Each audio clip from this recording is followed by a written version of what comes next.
बता के जाते थे कि है ये पूरी जर्नी आपकी पाकिस्तान, कराची और ग्रेटर नोएडा तक की? बहुत मुश्किल थी सर, यहाँ तक आना आसान नहीं था।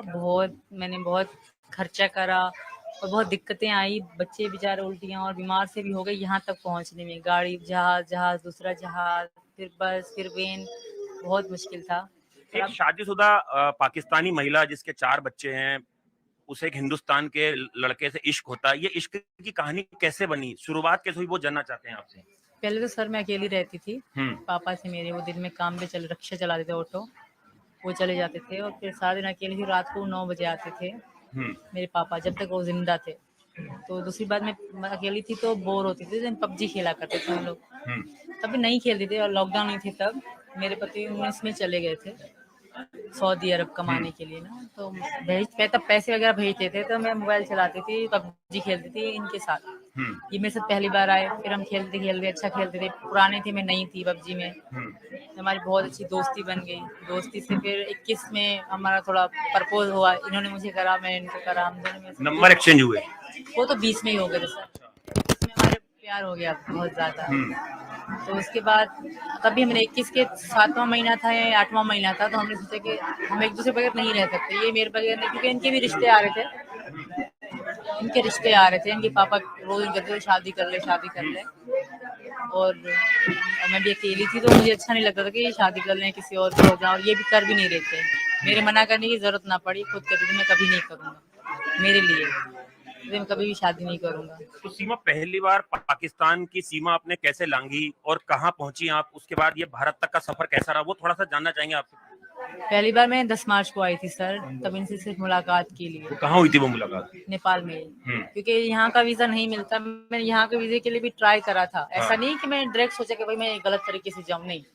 पहले मैंने यही सोचा कि मैं यहाँ आऊंगी। मैंने वो फहाद अब्बासी हैं, उनसे रिक्वेस्ट भी करी। उनका काम था कि इंडिया के वीडियो, उनके पापा यूट्यूबर हैं, सफेद दाढ़ी है उनकी, तो वो इंडिया के बारे में वीडियो बनाते हैं और इंडिया की और पाकिस्तान की गवर्नमेंट से रिक्वेस्ट करते हैं कि वीजा लगा दें, इतनी दिक्कत ना करें। तो उन्हीं से मैंने रिक्वेस्ट करी, उन्हीं ने वीडियोस में हेल्प ली, सारे फोटो खिंचाए इंडिया के वीजे के लिए, सब कुछ मैंने सारे काम करे इंडिया के वीजे के लिए, विदाउट दुपट्टा और मतलब नेक और कान वान दिखने चाहिए फोटो में। तो वो सारे फोटो मैंने खिंचवाए, सब कुछ इंडिया का। इन्होंने आधार कार्ड भेजा, राशन के कार्ड की कॉपी भेजी, वो मैंने निकलवा के उनको दी के भैया मुझे मतलब जाना है इंडिया।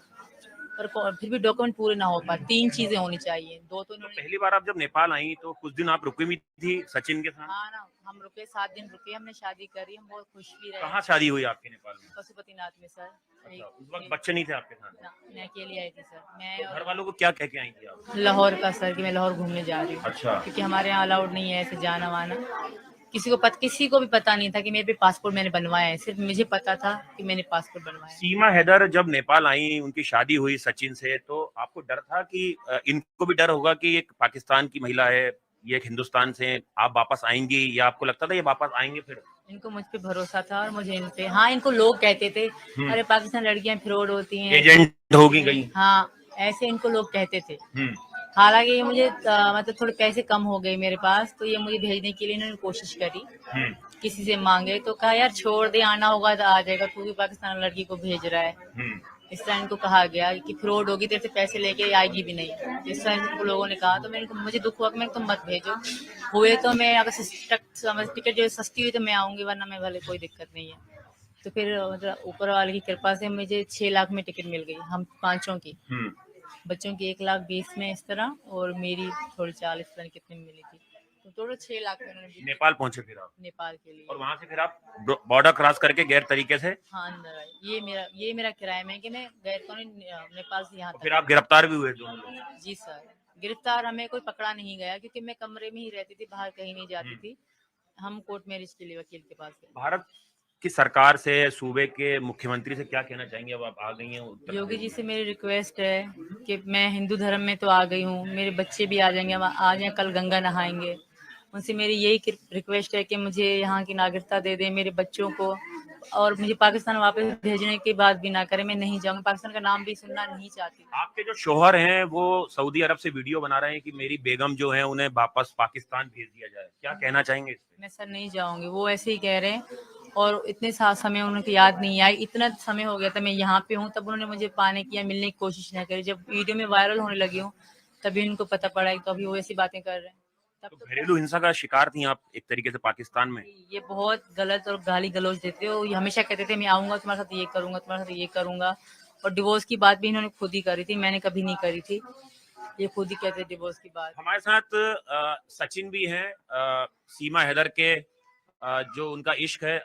सचिन भाई ये बताइए, पबजी से पाकिस्तान की लड़की से मुलाकात, डर नहीं था आपके अंदर? जैसे मोहल्ले में कई लोगों से हमने पूछा आपका घर, तो कई लोग हमसे पूछ रहे थे कि एजेंट तो नहीं है कहीं ये। नहीं सर, वो पहले मैं ऐसा ही सोचता था कि वहाँ की लड़कियाँ सब ऐसी होती हैं, यानी कि जैसे हिंदुस्तान पाकिस्तान की तरफ, पाकिस्तान हिंदुस्तान की तरह सोचता है, तो मैं भी इस तरीका की सोचता था।